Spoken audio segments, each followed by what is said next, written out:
I got ribs here that I've taken off of those rib roasts that I bought for $6.99 a pound. And we're going to see how those come out doing them on sous vide. Now, If we pay extra, could we maybe get some grease or fat?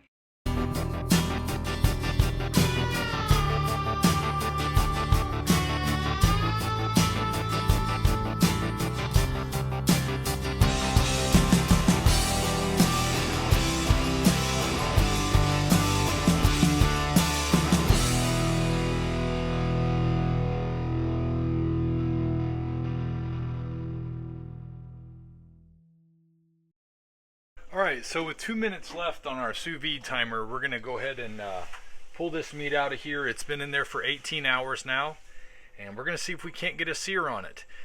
Searing is something that I am still just getting familiar with, because air frying doesn't do quite the sear that people are used to on a flame. And I understand there's supposedly a benefit. Obviously, the benefit of the texture of the food is a little better, and especially when you do sous vide. The problem is I'm not used to having to worry about a sear. When I use an air fryer, searing isn't terribly important, but it does help a little bit. Or I don't know if it helps any. I really don't know if it helps any. But I know that it's more complication, and it can keep you from doing the diet if you're worried about it too much. That's kind of what I feel about all this sous vide stuff. And I haven't seen enough benefit to make it better in a crock pot yet. Sorry if your experience is different, but so far, I'm not thoroughly impressed with sous vide. But I've only tried, a couple of times, so we'll see how it does a little better this time.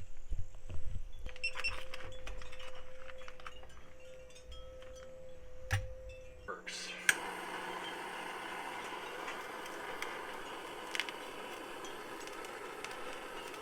So you can see how they look once they've been seared a little bit, as opposed to before they were seared.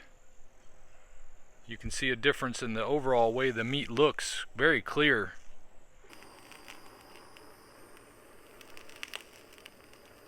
Alright, let's see how that does.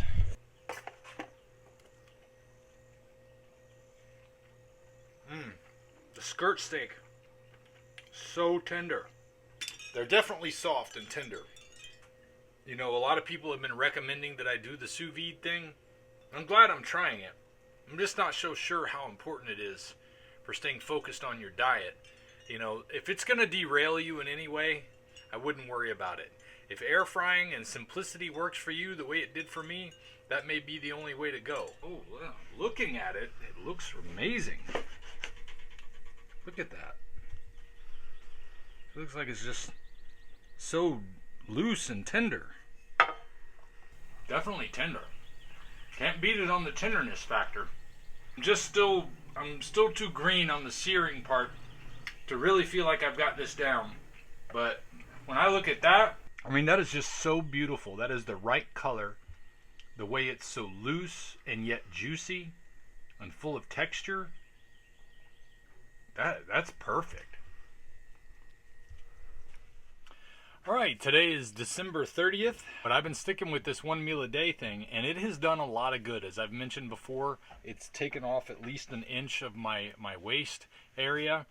But one of the things I've noticed, I'm coming up on 1 year of being on this diet, and I have lost fat in areas that I didn't even know I had too much fat. Like my legs are so much smaller than they used to be. I can't believe it's still me.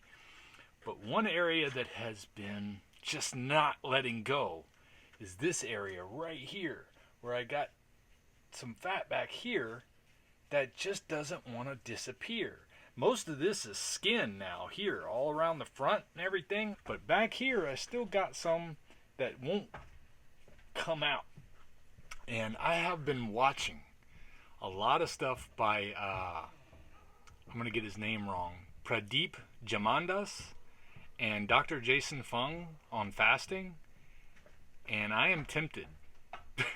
I've never been tempted to want to try to do any kind of fasting, but I am very tempted to try to do a 3-day fast because I've just heard too many good things about the benefits of a longer fast. I've been doing intermittent fast with OMAD now for almost 2 months. I want to make sure that I've cleaned out a lot of the toxins that are still hanging around. I am not a doctor. I am not a nutritionist. This is just me thinking, wondering about what it's like to overturn all this upheaval in my body of getting rid of things that have been there for a long time. So fasting might be a good answer, you know, and I don't ever want to get anybody confused. The key to this diet for me, to all of the change for me, has been weight loss from the diet itself, and overall health performance. But now I'm looking at doing things I haven't considered doing, like having possibly abs that I can see, you know. I mean, I'm getting there for the most part. It's just an area of my life I had not considered would be possible after years of fighting with it. But switching to lion diet has changed all that. So don't let that confuse you. When I'm talking about OMAD, when I'm talking about, you know, maybe doing a 3-day fast, and I'm looking forward down the road to possibly 7 days and beyond, lion diet, still the key. Still been the biggest thing for me. I wanted to exercise. I wanted to lift weights and all that stuff in my later years when I realized the benefits, or realized the need for those benefits again. I mean, I had done it when I was younger, but it was just there was no motivation to do it. The diet was everything. So today I'm not ready to fast. I am ready to break my 1 meal a day fast from yesterday, which I had around the same time. I don't remember what time it was, but it's 11:05 right now. And I am dying for some ribeye. I've got like $60 worth of ribeye that I bought at $6.99 a pound that I'm ready to cook. And I've also got a bunch of ribs from those rib roasts that I bought them on that I want to start sous vide so I can see how those come out with a nice slow cook like that on sous vide. I haven't been having the best luck with sous vide overall with my feeling about doing it, but I can see the value in it, and I can see that, you know, there's going to be meats you're going to have, especially if you're trying any kind of nose to tail situation with how you're eating. Sous vide is just a great way to eat some of those tougher meats and also to slow cook things. But heck, from what I hear, you can also cook your finer steaks in that. So I just haven't gotten around to it because I think the air fryer is the bomb. I think it's the bomb. Alright, so now that we've got it preheated again, let's go ahead and get these steaks in there. I'm going to have 3 of these ribeyes again because they come to right at 2 pounds on these smaller size ribeyes that I had cut from Publix when I picked up those rib roasts. So I'm going to do these for 7 minutes at 400 degrees on each side, and they've been salted overnight. Actually, they've been salted for about 2 days now, so it's maybe even 3 days. I think it's been 3 days. So they should be good and absorbed of the moisture in that steak. We'll see how they come out. You know, I was just standing here thinking about this, and I said 7 minutes on each side, and I realized I did 7 minutes on each side last time, and these came out overdone. So I'm going to cut that down by a minute and do 6 minutes on each side. Unfortunately, even at 6 minutes on each side, it was too much for these thin cut pieces of meat. I am so bad with thin cut. Still delicious though. This was a rougher fast because yesterday I only ate about a pound of meat. So last night I didn't get... hard getting a good camera angle sometimes. Last night I did not get a chance to do the ribs. Well, I probably had a chance, but I didn't take it. I just didn't feel like doing anything last night. I guess it's part of that end of the year thing. And I'm ready to do it now. So I got this starting off here. Let me see, I haven't even plugged in the temperature yet. I think 140 degrees should be good for ribs, maybe. And as you can tell, just by the way I was saying all that, I really don't have a preset time. I haven't watched any videos on how to do ribs. I just know how to cook food, and I'm figuring out the sous vide, so I'm doing it the way I do it, which is simple. Or maybe stupid. It depends on your viewpoint. But it's my way. And it's working. It's working for me. All right. Let's get this salted up. As I salt these ribs, let me just take the time to remind you that I get all my salt from Redmond, and you can also get your salt from Redmond and save 15% when you order using my coupon code Dante, D-A-N-T-E, at redmond.life. Go there now and order your salt today so you can have the best salt on earth. It's the only salt I use. Except when I need a little bit of iodine, I might use some table salt. But of course, Redmond salt doesn't have iodine added. It doesn't have bleaching going on. It's a natural salt from an ancient seabed that's not been polluted by years of tankers moving around the ocean. It isn't a fake version of Himalayan pink salt that's been colored. It's natural, clean, ancient seabed salt.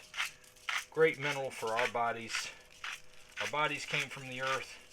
The salt came from the earth. They work together. They give us electrolytes. They give us energy. Preserves our food. Brings out moisture. It's just got lots of great features that I never would have thought of back when I was anti-salt man. Before this diet. Before this diet, I was Mr. Anti-Salt because I'd been told by people who were leading in nutrition for many, many, many years of my life anyway, that salt was the enemy. And since I had high blood pressure, salt was really an enemy. But ironically, it wasn't the enemy I thought it was. As I started this diet, eating salt on everything, and within a few months my blood pressure was gone. My high blood pressure issues were gone. That's not supposed to happen, is it?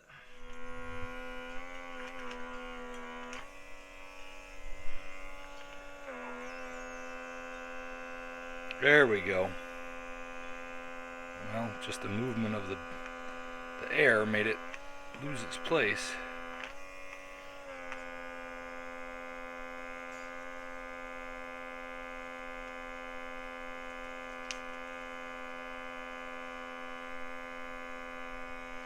Come on. I definitely like the way it looks on sous vide everything when he's using those regular vacuum seals. Now I know why he doesn't use these resealable ones. I guess it is. Alright, so we'll put that first one in. This is the other thing. This is one of the reasons why I hesitated last night. Is when I put these in, look, the meat is right just a half an inch to an inch underneath the water, and I know the water's going to drop about 1.5 inches or 2, so then the tops are going to be sticking out. That's just frustrating to me, to be thinking about all these things that could happen that could affect this negatively when I'm not used to it. But that's why we do it, so we can get used to good things. And everybody's bragging on how great sous vide is, so I'm looking forward to seeing the turning point for me to where I really find that there's a lot of benefit in this way of eating, in this way of cooking rather. This one's doing a much better job of getting nice and tight around the meat than the other one did.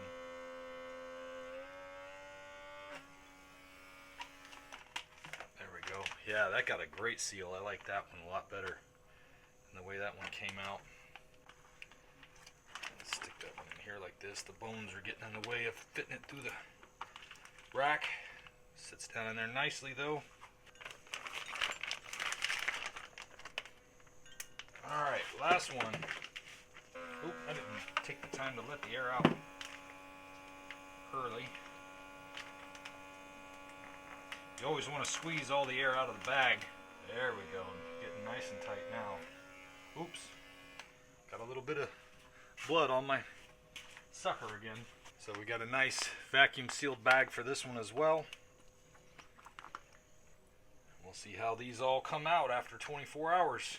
Matter of fact, I got to make some more ribeyes for my one meal a day today, and I may have some more ribs I can stick in there while we're waiting on this to heat up. So let's go do that. So yeah, since it's 10:15 in the morning, I can start getting this ready. I've had this sitting here for a couple of days, so I probably need to cook a lot of this meat as soon as I can because it's been wet aging a little longer than I would like. Smells good, thank goodness. Yeah, smells real good. Alright, so we're going to get some of this meat salted. Give it some time to sit. Won't be a full 24 hours like I've been getting used to. But I really don't notice too much difference when I salt it long or salt it short. Let's start with the ribs so we can throw those in the sous vide. Now, this is the biggest rack of ribs of the bunch. So I had to get a little bigger bag for this one. Hopefully it's going to fit in there. So I'm going to go stick this in the sous vide, and then I'm going to come back and make these ribeyes. Now that's all said and done. Yeah, it was hard to get that big piece to go in there. I wasn't able to put it inside the rack. Instead, I had to stick it up in the top portion here where you can see it's pushed up against the edge. It was hard to get it underneath the water far enough. It's about 1 inch underwater now, but over here it was touching the surface, so I had to put it over here. But I know that water's going to drop down a little bit, so I may have to add some water as I go. I just have never done that, and I don't know. I assume that's the right way to go, but we'll find out. So sticking with what I do know how to put these ribeyes in the air fryer. It's always nice to expand your knowledge on how to cook things if you're going to be spending a lot of time paying attention to what you eat. So I'm glad to be taking this sous vide route. I'm just got to tell you, I'm not terribly impressed with it. So I'm going to preheat this to 400 degrees now that we've had these sitting for a little while. I'm going to put it in there for 4 minutes. And that way we can take the few minutes we've let them rest, and along with the few minutes it's going to take to preheat to get it to the temperature I want, and I'm going to cook 2 of these at 400 degrees for 7 minutes on each side, and that should be perfect because it's right at about 2 pounds of meat. The way these are cut a little thicker than the ones I had yesterday. By the way, I forgot to mention, today is New Year's Eve. About to be 2022. December 31st, 2021.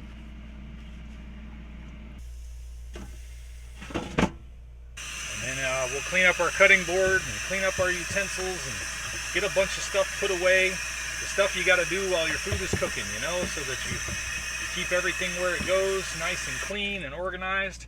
You know, keeping things nice and clean in a situation like mine where I'm outdoors a lot is really important. And of course, it's really important for you too to make sure you keep all your utensils clean. You don't want to leave blood sitting around on things for long periods of time. It gets bacteria and germs and all kind of things growing in it that you don't want. You got to keep your area clean. All right, here we are at the flip. I like to do it quick, keep it hot.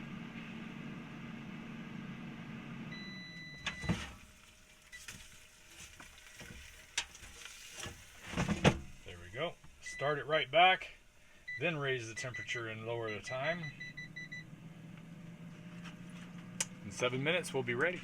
One difference on how long they're going to sit is this time I plan to use my torch to sear the meat so that we can really get the full benefit. You know, I keep getting closer and closer to what all the connoisseurs of meat want me to do. You know, letting it sit in the salt for at least an hour, if not 24 hours. Then cooking it and letting it sit for 10 minutes and then making sure that it has a sear. I'm not knocking it.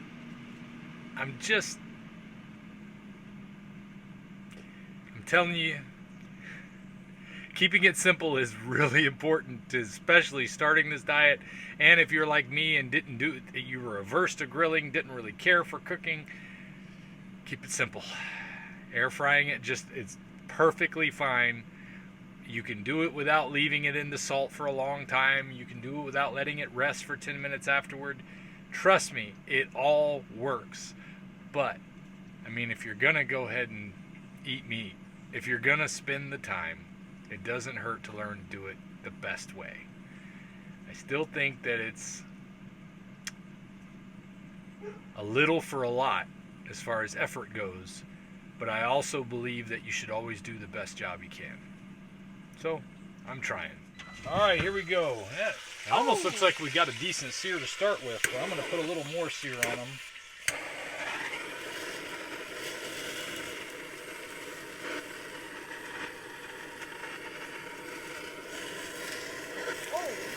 You got to be careful using it in the crock pot like this, because the crock pot does have a plastic front, so you don't want to heat that up.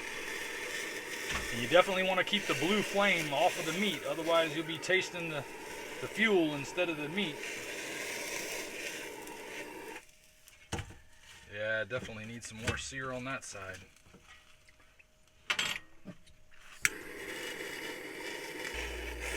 I'm no expert at getting the sear on, but I like the way they're looking. And this is a good way to keep them from getting cold while they're sitting. So I enjoy this a little more. At first I felt like this was an unnecessary step, but I'm starting to really get on board with this. There you go. One meal a day. Grab my little knife and go eat. So the ribs are still going great in sous vide. I had to add a little water early this morning. Oh, the clock reset. Isn't that nice? But I know what time I gotta quit it at. Right at about 9 a.m. So we got about an hour left on these to be in there for a full 24 hours. She's eating away. I'm going to talk to you about this new air fryer grill combo that I picked up recently on Amazon. I'll include a link in the description. But I'm really excited about this new model by Power XL. It's the same brand as the one that I've been using all throughout 2021. So I wanted to start out 2022 trying out this one, because not only does it have an air fry feature, but it has a slow cook feature that I really look forward to trying out. It's got a saute feature, which is great for adding a sear to your steak. And it even has a sous vide feature, which is a surprise. Sous vide, all in one machine. And for $99 with air frying and grilling and everything else combined, I couldn't pass it up.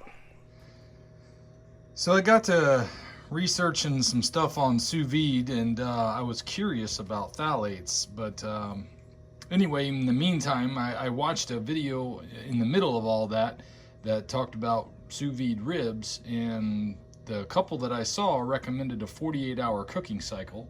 So I've added some more water back to it, and it's just gotten back up to temperature, and I'm going to let it sit for another 24 hours. So here it is, January 1st, 2022. Happy New Year! Day number 49 of one meal a day. And I am going to change out my air fryer with a new one that I got. A lot of you asked me about my air fryer. It's a Power XL 8-quart that I got from Sam's Club about a year ago, and I still like it, although I have dropped it and dented the pan on this one. Now, one drawback for me is this is a little bigger than my space is.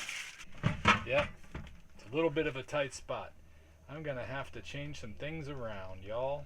What I like about this one, let me go ahead and take a closer look at it with you, is that it's got a wide opening, wider than the one that I'm used to, and shorter, so you can actually fit as much or more meat in here than you could in my 8-quart, even though this is a 6-quart. And it has a keep warm feature, which can be real useful. So for 99 bucks, this thing was pretty tough to pass up with all the things that it came with, and it even comes with a separate glass lid. I guess that's for certain types of cooking, like maybe the sous vide or something like that, but I haven't had a chance to read, or the slow cooking for sure, but I haven't had a chance to read into it very much. So we're going to take a look at how it all works and give it a try today with a few ribeyes. Actually 2 ribeyes. I've got some good sized steaks today. So it's kind of cool. From the starting position, you just turn the knob and you can select air fry, and it presets your minutes and temperature to what air frying would be. You can do slow cook, you can do steaming, saute, grill, bake, and you just roll through it and it presets the temperature based on what you wanted to do. Now, roast may be a good way to go when you're doing this type of meat, but I'm going to stick with air frying for now, and I'm going to adjust my temperature up a little bit to 400. Let's see if it goes any higher. Oh yeah, let's try 425. That works good. And then we'll try a timer of 7 minutes on each side. Normally I do 400 degrees at 7 minutes on each side for this amount of meat, but since I'm not doing preheating and I'm using a higher temperature, I'm going to try the same 7 minutes and see how that works out. I wonder if it beeps halfway through.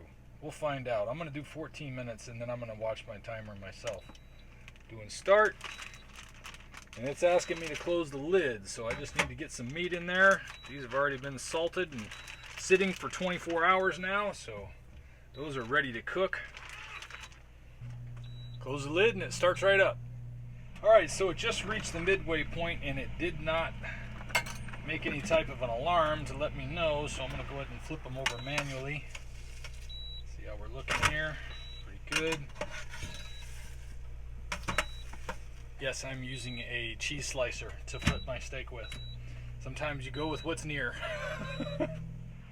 As you guys know, I am not an experienced cook or somebody who's been doing a lot of cooking or has any training in cooking. I have learned everything I've learned just from trial and error over the past year, because I never did air frying before last year. I never air fried steaks, obviously, so I haven't been doing any kind of sear on them until now, because I just got this after Christmas. And I'm experimenting still, because I love Lion Diet. And Lion Diet has done so much for me, it just gives me a chance to learn new things about the way I cook the meat. When you have such a little amount of ingredients to work with, it's always nice to learn many ways to make the meat. Let's check it out now that we've got it done for 14 minutes total. Let this sit for 10 minutes, but we'll do it while we are searing this steak. Be careful if you're close to any plastic surfaces. And on this air fryer, there are some plastic surfaces, so I have to be careful not to get too close to those while I'm blowtorching this thing, so you can get a good look at the difference before and after. This is without any searing, and this is with some flame searing.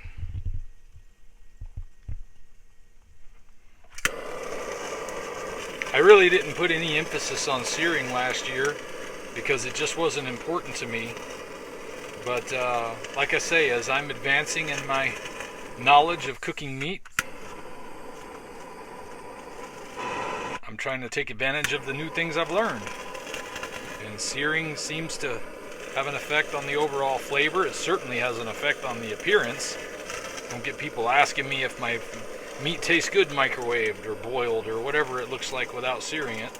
I don't like it to be blackened though. I don't want it to be burnt in areas, so I do a light sear on mine, I think, compared to some. Though I don't think I feel it's necessary to sear my meat every time, it is fun. I'm just not that picky.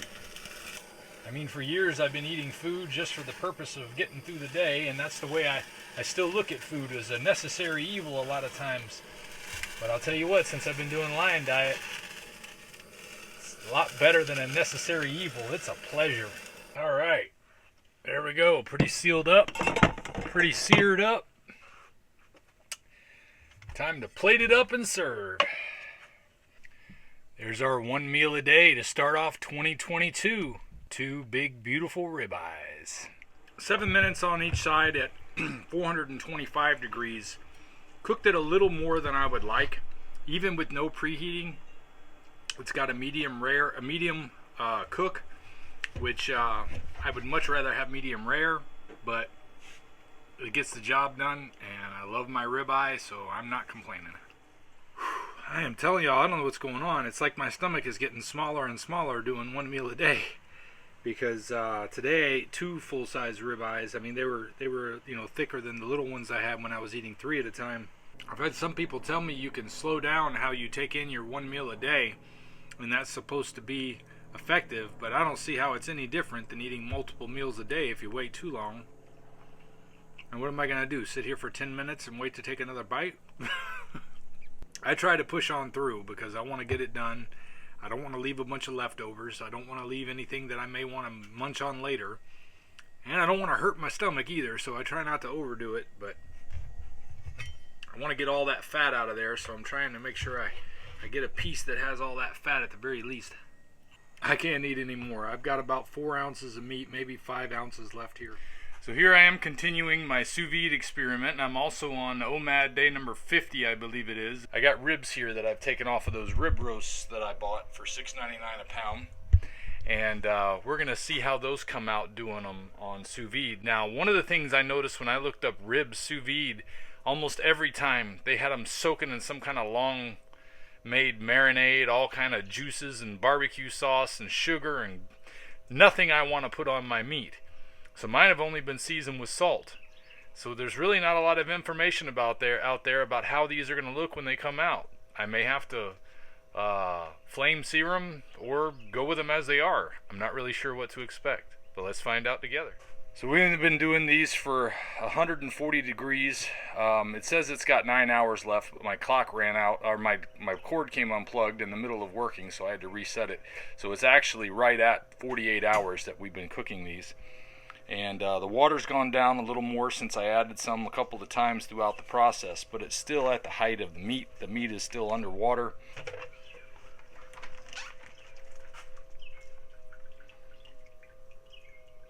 Alright, so let's take a look at one of these. There's lots of things I can do with these juices, but since I'm still just experimenting, I'm just wanting to really check the meat right now. I'm going to give this dog a real treat here. Add these juices to his dog food. I bet you he's going to like that. Yep, dive right in. Go for it, Sam.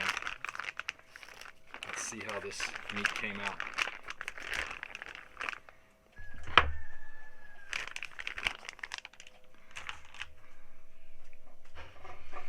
Now, it looks to me like it could use some flaming. I mean, it's not the most enticing piece of meat this way. Oh, but doesn't that look good? Oh, baby. So let's put a little sear on the outside and see how much better it looks after that. Doing this on a wood plate is probably not the best idea in the world. Trying to keep that blue tip right there away from the meat. That look a little better. Now I know without barbecue sauce these still don't look as amazing as you're probably used to. Let's give it a shot.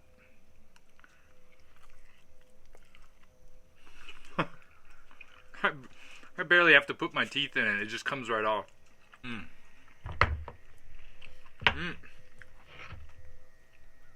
Delicious. Not as good as a regular piece of steak. Definitely not as sweet as covering them in Sweet Baby Ray's or some other ridiculous thing that you ruin your meat with. But sweet's not what I'm looking for. I just want to be able to enjoy good, healthy meat and not spend a lot of money. This allows me to buy those rib roasts at $6.99 a pound, get a whole bunch of ribeye steak for that same low price, and because I don't want to discard the ribs, I want to be able to take full advantage of those. We're going to slow cook those in sous vide or something that's going to give them a nice tender flavor like this. I should have put more salt. There's no doubt I needed more salt on here. As far as my daily dieting needs go, having these for a meal, no problem at all. This doesn't look as fancy as you're probably used to seeing ribs look all covered in glaze, and that's what ruins the meat. Adding all that sugar to your meat, or all those vegetable oils to your meat, are what turn it into your enemy. So that's one. Let's take a look at the rest of them. I'm going to time crunch this morning, and I didn't plan on having these for my one meal a day, but it looks like that's what I'm doing. So not only is this a sous vide rib video, this is a OMAD video. Look at all that juice.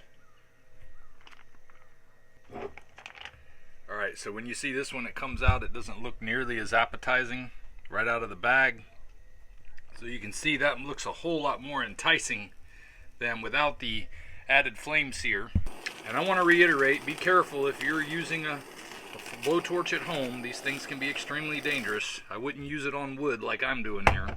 I tend to live a little bit fast and loose sometimes because that's the way life is. It's hard to have everything nailed down at first. But you know, as I'm learning this diet and I'm learning different ways to make different things, it's a lot easier. Sous vide actually is the biggest complication I've had to deal with so far. But I'm enjoying the benefits it's given me, so I'm not giving up on it. But when I see a piece of meat like this, delicious, medium rare cooked rib,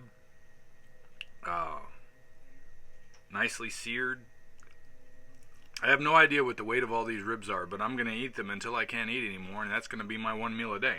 It's like eating cotton candy off the bone. It's so soft. So you can see coming right out of the bag, once again, not the most appetizing thing in the world, so we see it like this. And then we're going to put a flame on it. Once again, I am no expert at torching these things. This is all new to me. If you're seeing me do this, this is only the third or fourth day I've been using this thing. Now, my channel is not here to show you how experts make everything. My channel is here to show you how experts at this diet figure out a way to do it and get the best out of their meat that they can because they're not experts. So now look at it. Looks a little more appetizing now, doesn't it? When I was a little kid, I used to love going to the rib place. Bobby Rubino's down in South Florida, which was an interesting name for it. if I'm remembering it right. I remember loved going there, man. I would get ribs covered in all that barbecue sauce and just loved them. Had no idea what I was really missing until I find out how the meat can taste all by its lonesome. If you don't drench it in vegetable oils, the beauty of dry brine cooking has changed my life. Oh, I'm not sure I can eat this. I'm full. I got a lot to do today, so I think I'm going to take this in to Katie. Well, that's it for my rib experiment. I can't believe I am so full on that few amount of ribs. We'll see how it goes for the rest of the day for my OMAD viewers, because I don't know if that was enough meat, but I am stuffed. So what do you think? I know you just woke up, so I'm just recording your hands. You brought me breakfast in bed. Isn't it good? It's very good. I can't believe I'm eating it in bed, but that's how hungry I was. I think these are the best ribs I've ever had. There's no sauce on them. Yeah. You know, so it's not, you just don't, usually on ribs you taste just the sauce and the tender, how tender or tough the meat is. But this is just it, right? There's nothing on it but salt. Just salt. And it tastes really good. It is really good. I was even thinking, oh man, I'd like a little sauce with it or something, but we don't need it at all. It's really good. If we pay extra, could we maybe get some grease or fat?